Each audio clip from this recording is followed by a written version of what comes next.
سادها ومساكن ترضونها أحب إليكم من الله ورسوله وجهاد في سبيله فتربصوا حتى يأتي الله بأمره والله لا يهدي القوم الفاسقين. صدق الله العلي العظيم. وقال الله عز وجل في مقام آخر: إن الله وملائكته يصلون على النبي يا أيها الذين آمنوا صلوا عليه وسلموا تسليما. اللهم صل على سيدنا ومولانا محمد وعلى آل سيدنا وأصحاب سيدنا ومولانا محمد وبارك وسلم.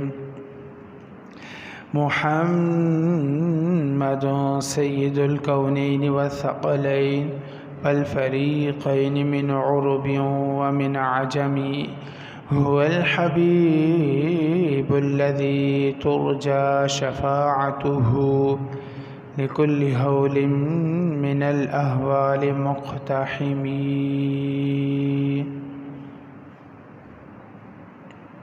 حمد و صلات کے بعد جمیع سامعین و سامعات، السلام علیکم ورحمۃ اللہ وبرکاتہ. اللہ عز و جل کا انگنت بے شمار لا تعداد شکر، اس نے ہمیں کائنات کی مخلوقات میں سے افضل، اکرم، اعز، اشرف، احسن پیدا کیا.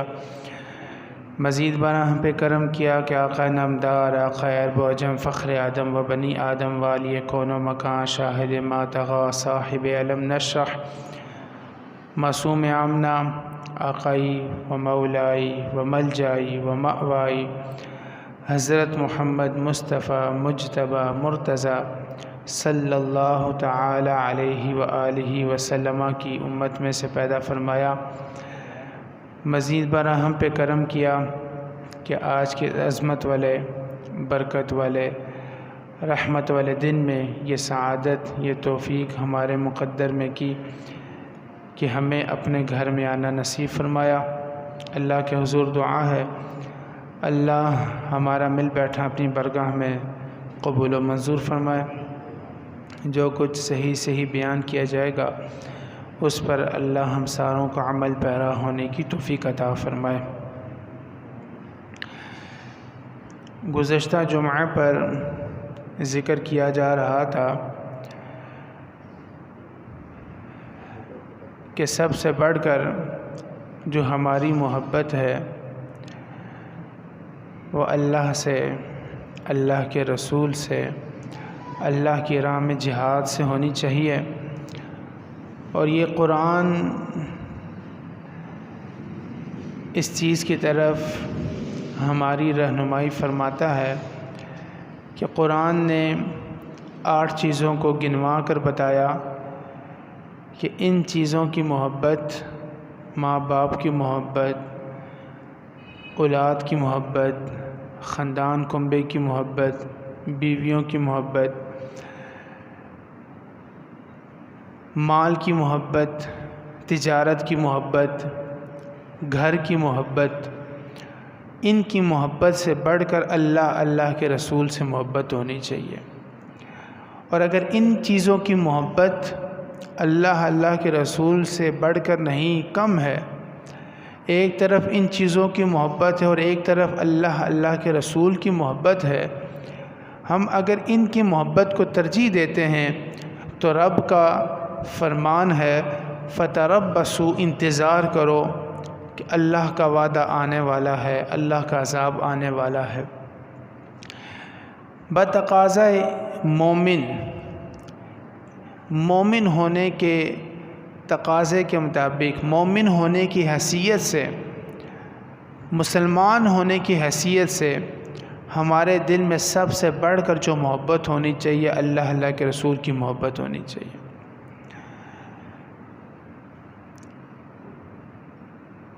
چونکہ قرآن، احادیث طیبہ ہم سے اس چیز کا تقاضا کرتے ہیں۔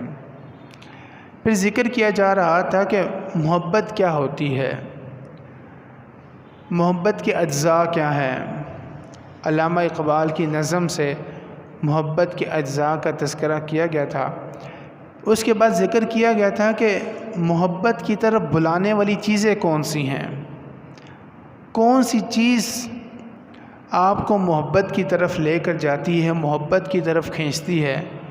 تو ذکر کیا گیا تھا ایک محبت طبعی ہوتی ہے، آپ کی طبیعت، آپ کی فطرت میں وہ محبت رکھ دی گئی، آپ کی طبیعت میں وہ محبت رکھ دی گئی، نہ چاہتے ہوئے بھی اس چیز سے آپ کی محبت ہوتی ہے، چونکہ آپ کی فطرت میں اس چیز کی محبت رکھ دی گئی ہے۔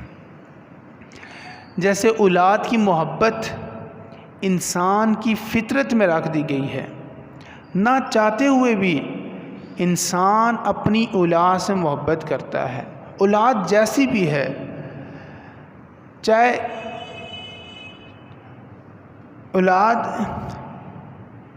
چور ہے، اولاد ڈاکو ہے، اولاد شرابی ہے، اولاد جواری ہے، اولاد ایسی ہے کہ زمانے بھر کے لوگ اس سے نفرت کرتے ہیں، لیکن جس کی اولاد ہے اس کی آنکھوں کا وہ تارا ہوتا ہے۔ یہ محبت طبعی ہوتی ہے۔ ایک محبت عقلی ہوتی ہے، عقل کہتی ہے کہ فلاں سے محبت کرو، کیوں؟ اس لیے کہ طبیعت نہیں چاہتی، فطرت کا میلان نہیں ہے، لیکن عقل کہتی ہے چونکہ وہ تیرا محسن تھا، اس نے تجھ پر مشکل وقت میں احسان کیا تھا، مشکل وقت میں تیرے کام آیا تھا، عقل کہتی ہے اس سے محبت کرو۔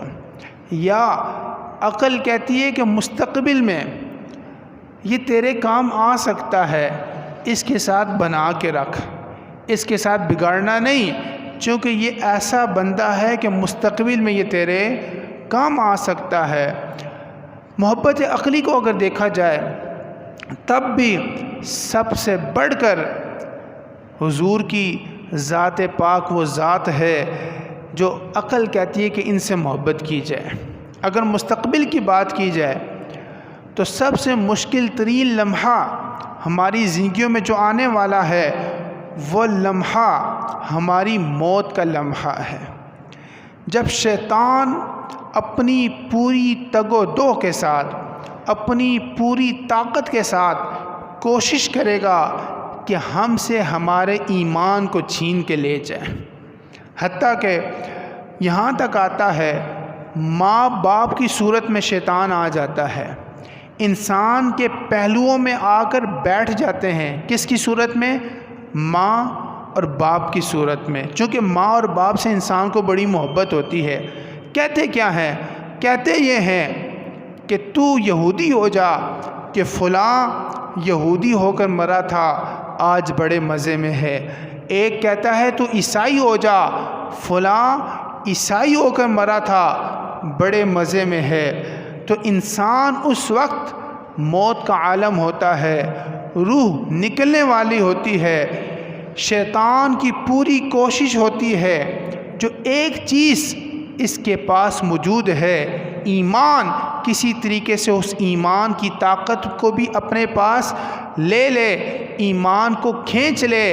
اس وقت جس ہستی نے کام آنا ہے وہ میرے اور آپ کے پیارے آقا کریم صلی اللہ علیہ وسلم کی ذات پاک ہے۔ اگر اس وقت اس مشکل گھڑی میں حضور نے اپنا دیدار کروا دیا، اگر ہم نے دنیا میں ان سے محبت کی ہوئی، اپنی زندگی میں ان سے سچی محبت کی ہوئی، ان کے نقش قدم پر چلے ہو، صرف محبت نعروں کا نام نہیں، محبت یہ کہہ دینا کہ میں حضور سے محبت کرتا ہوں اس چیز کا نام نہیں، محبت عمل مانگتی ہے، محبت ہم سے ہمارا کردار مانگتی ہے، اعمال مانگتی ہے۔ اگر حضور کی محبت میں ہم نے اپنی زندگی کو گزارا ہوگا، اپنا رہن سہن، اپنا خاندان، کنبہ، تجارت، مال، ہر چیز میں ہم نے مقدم حضور کے بتائے ہوئے طریقوں کا رکھا ہوگا، اس مشکل گھڑی میں حضور نے اپنا دیدار کروا دیا اور حضور نے کہا کسی کا کلمہ نہیں پڑھنا، کلمہ پڑھنا تو میرا کلمہ پڑھنا ہے، تو اس وقت شیطان کی ان شیطانیوں سے، شیطان کے اس مکر و فریب سے جو ذات ہمیں بچا سکتی ہے وہ ہمارے پیارے آقا کریم صلی اللہ علیہ وسلم۔ اگر عقل کہتی ہے کہ یہ کل قیامت والے دن تیرے کام آ سکتا ہے، تو تب بھی سب سے بڑھ کر ہماری محبت حضور سے ہونی چاہیے۔ کل قیامت والے دن بھی، قبر میں بھی، قیامت والے دن بھی، یہ مشکل ترین لمحات ہیں جو آنے والے ہیں، مشکل ترین گھڑیاں۔ دنیا کے جتنے بھی غم ہیں، کوئی کتنا بھی پریشان ہے، آج کل سیلاب آیا ہوا ہے، غزہ کے اندر لوگوں کو شہید کیا جائے، بڑی تکالیف ہیں، بڑے مصائب ہیں۔ جس بندے کو آپ ٹٹولیں آپ کو لگے گا کہ میری تو کوئی مصیبتیں ہیں ہی نہیں، یہ تو بڑا پریشان ہے۔ لیکن دنیا بھر کی جتنی مصیبتیں ہیں، ساری مصیبتوں کو، ساری پریشانیوں کو جمع بھی کر دیا جائے، قیامت کی ایک پریشانی کے برابر بھی وہ ہو سکتی نہیں۔ قیامت کی اتنی بڑی پریشانیاں ہیں، لیکن قیامت والے دن بھی اگر حضور نے ہماری شفاعت فرما دی، دامن شفاعت میں لے لیا، تو ہمارا بیڑا پار ہو جائے گا۔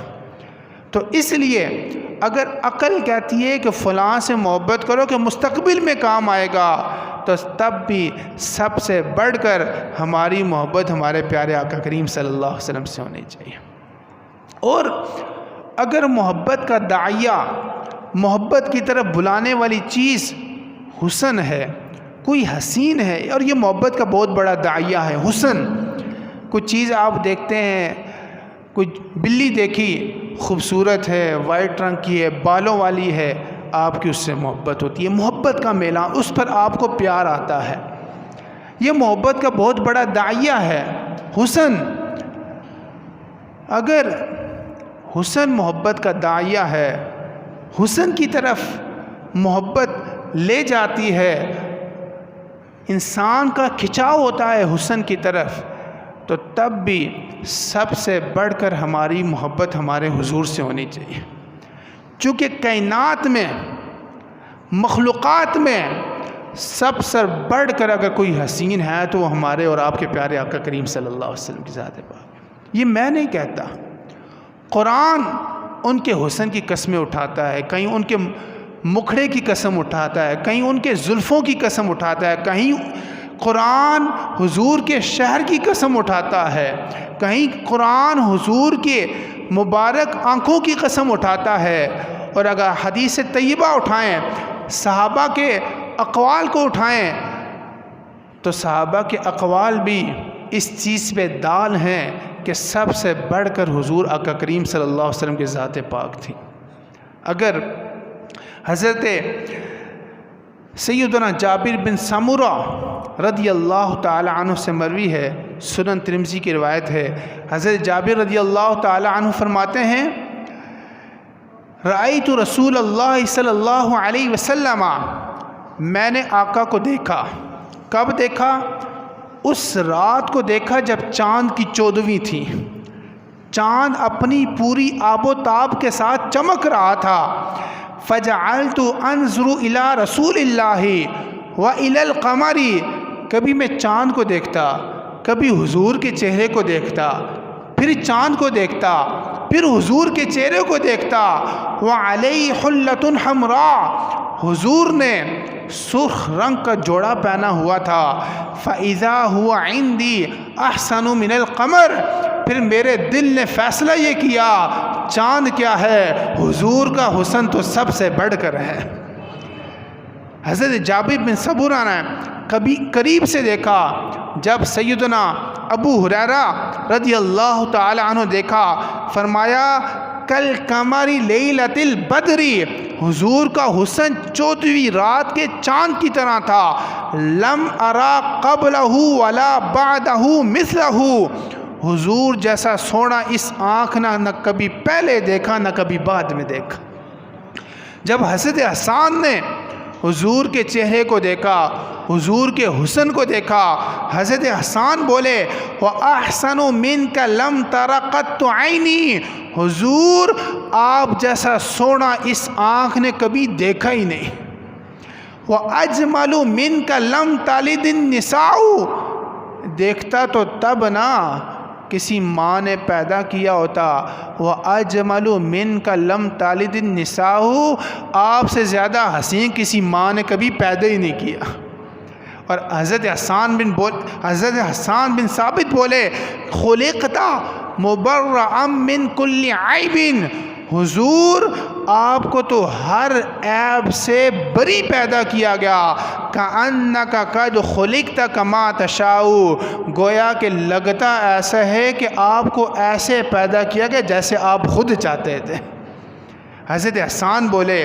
اور پھر حضرت سیدنا عمر بن عاص رضی اللہ تعالیٰ عنہ ارشاد فرماتے ہیں، صحیح مسلم شریف کی روایت ہے، حضرت عمر بن عاص فرماتے ہیں ما کان احد احب الی من رسول اللہ صلی اللہ علیہ وسلم، حضرت عمر بن عاص فرماتے ہیں حضور سے بڑھ کر مجھے کوئی چیز محبوب نہیں تھی، سب سے بڑھ کر، ماں باپ سے بڑھ کر، اپنی اولاد سے بڑھ کر، بیویوں سے بڑھ کر، خاندان کنبے تجارت ہر چیز سے بڑھ کر، حتیٰ کہ اپنی ذات سے بھی بڑھ کر جو چیز مجھے محبوب تھی وہ میرے آقا کریم صلی اللہ علیہ وسلم کی ذات پاک۔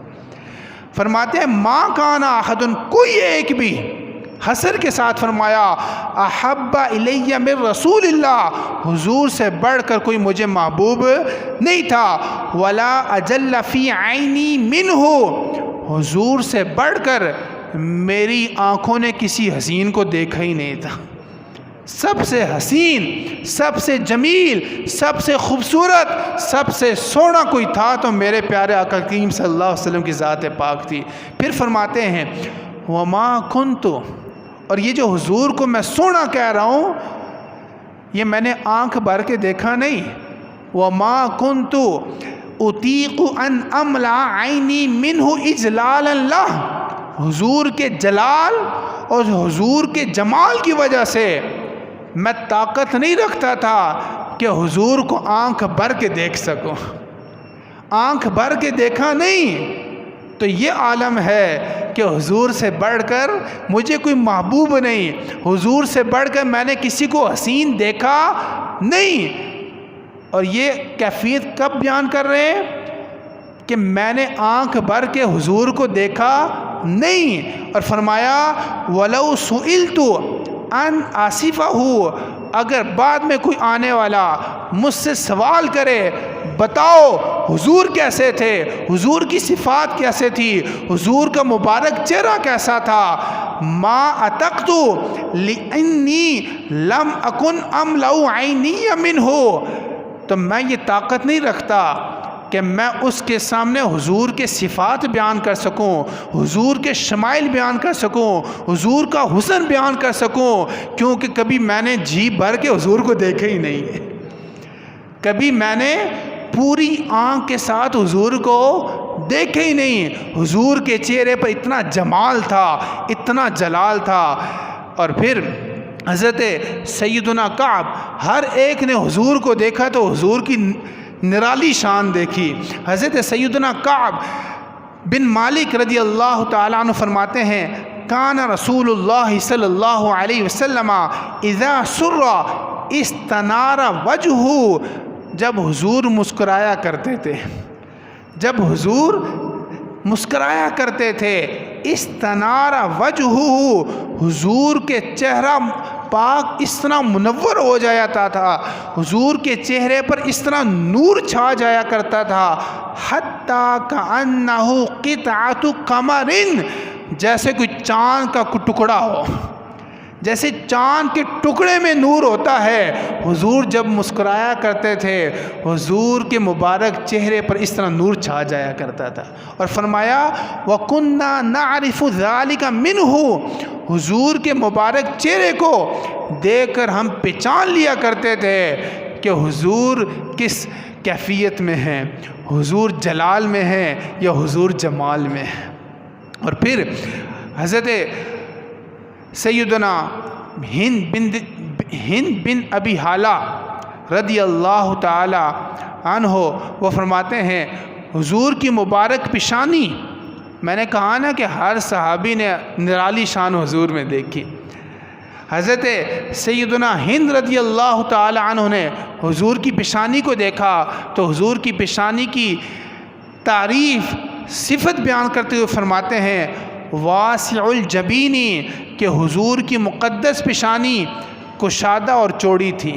واسع الجبین، حضور کی مقدس پیشانی کشادہ بھی تھی، چوڑی بھی تھی۔ اس پر اعلیٰ حضرت نے فرمایا جس کے ماتھے شفاعت کا سہرا رہا، جس کے ماتھے شفاعت کا سہرا رہا، اس جبین سعادت پہ لاکھوں سلام۔ جس نے حضور کی زلفیں دیکھی تو وہ حضور کی زلفوں کی تعریف کرتا ہے۔ کہتے ہیں حضرت سیدنا انس رضی اللہ تعالی عنہ سے پوچھا گیا کہ حضور کی مبارک زلفیں کیسی تھیں۔ حضرت انس چونکہ سلیم کے بیٹے تھے اور سلیم سے حضور نے نکاح فرمایا تھا، چونکہ حضرت انس نے حضور کو قریب سے دیکھا تھا، بچے تھے، حضرت سلیم کے بیٹے تھے، تو سلیم سے نکاح، چونکہ سلیم آپ کے جو پہلے زوج تھے وفات پا گئے تھے، پھر حضور نے نکاح کا پیغام بھیجا تو آپ نے خوشی خوشی قبول کر کے حضور سے نکاح فرمایا تھا۔ تو آپ کے بیٹے تھے حضرت انس سے پوچھا گیا بتاؤ حضور کے مبارک زلفیں کیسی تھی؟ حضرت انس فرماتے ہیں کانا شعرن رجلن، حضور کی جو مبارک زلفیں تھی یہ درمیانی تھی، میانہ تھی، لیس بالجعدی ولا سب تھی، نہ تو بالکل پلین تھی اور نہ گنگریالی تھی، نہ تو بالکل گنگریالے بال تھے اور نہ بالکل سیدھے ہوں، اس میں بھی اتنا حسن نہیں ہوتا۔ بہت زیادہ اگر گنگریالے ہوں اس میں بھی اتنا حسن نہیں ہوتا۔ فرمایا حضور کی زلفیں میانہ تھی، نہ تو بالکل سیدھی تھی نہ بالکل گنگریالی تھی، اور فرمایا بین اذنیہ وعاتقہ، حضور کی مبارک زلفیں کانوں اور شانوں کے درمیان تھیں۔ بعض روایت میں آتا ہے حضور کے مبارک بال کانوں تک تھے، بعض میں آتا ہے حضور کے مبارک بال آپ کی گردن مبارک تک تھے، اور ایک روایت میں آتا ہے حضور کے مبارک بال کندھوں تک تھا۔ بس یہ آخری کیفیت ہے۔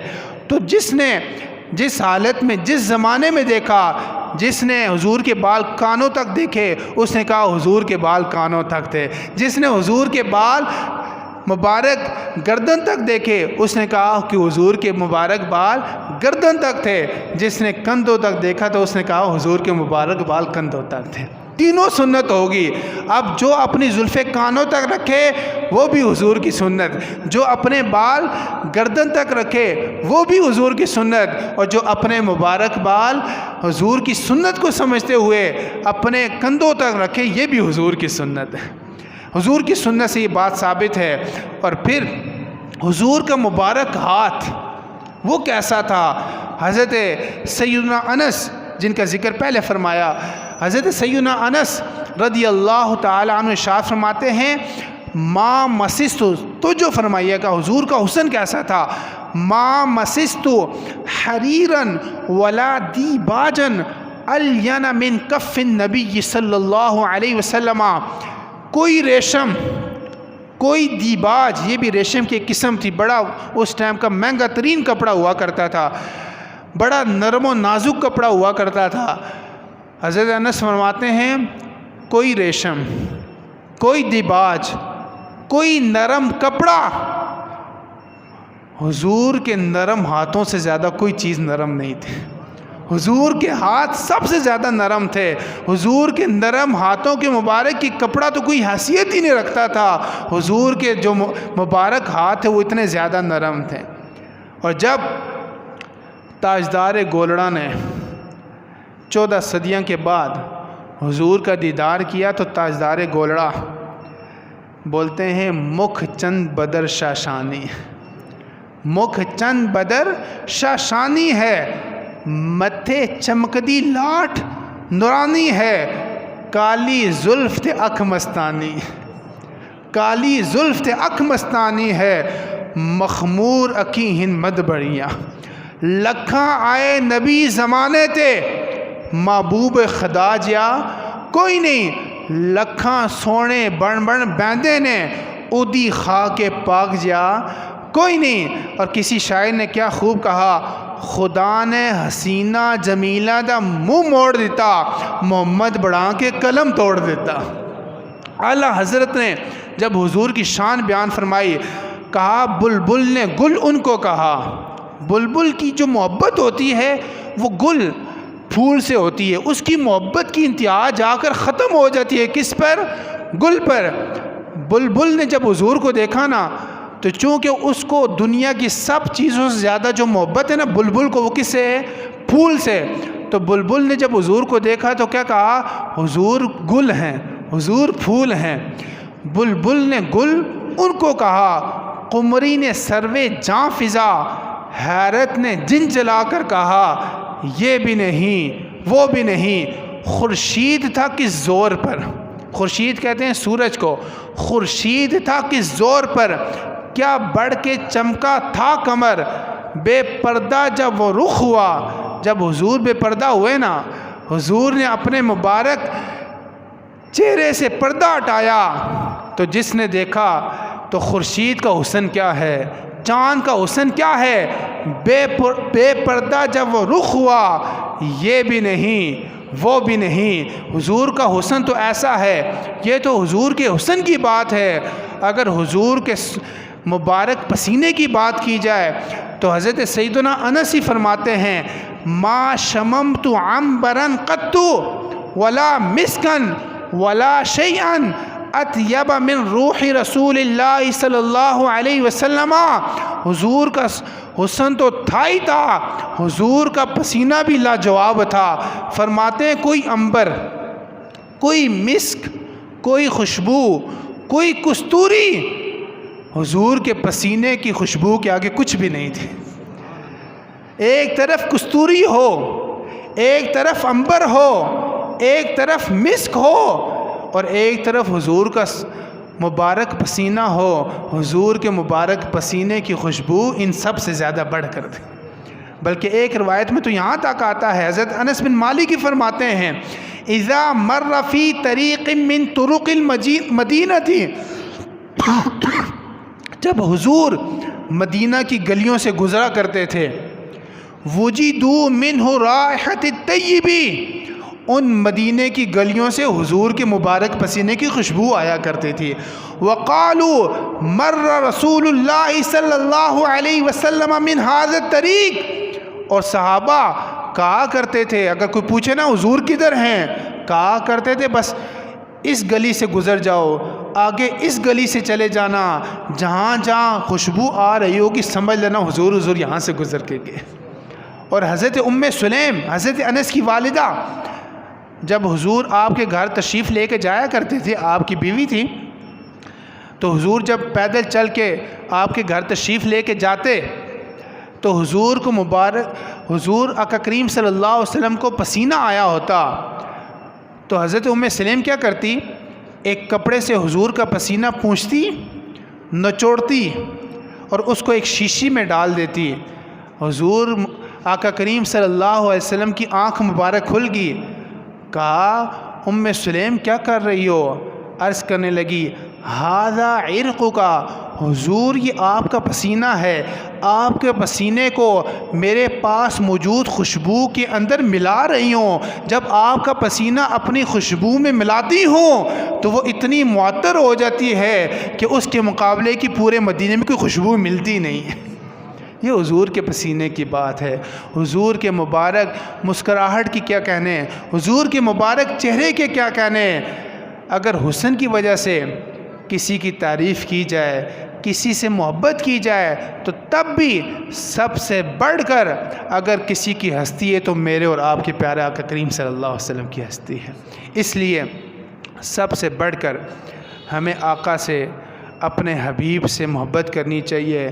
محبت صرف دعووں کا نام نہیں، محبت نعروں کا نام نہیں، بلکہ ہماری زندگی کا ہر گوشہ، ہر کونا، ہمارا کاروبار، ہمارا رہن سہن، اپنی بچوں کی تربیت، اپنے والدین کے ساتھ حسن سلوک، اپنے پڑوسیوں کے ساتھ، رشتہ داروں کے ساتھ، گویا کہ ہماری زندگی کا ہر معاملہ حضور کے نقش قدم پر ہونا چاہیے۔ کرنے سے پہلے دیکھ لیں کہ حضور کا اس کے بارے میں فرمان کیا ہے۔ اللہ ہمیں صحیح معنوں میں اپنی محبت، اپنے محبوب کی محبت عطا فرمائے۔ وما علیہ الا البلاغ۔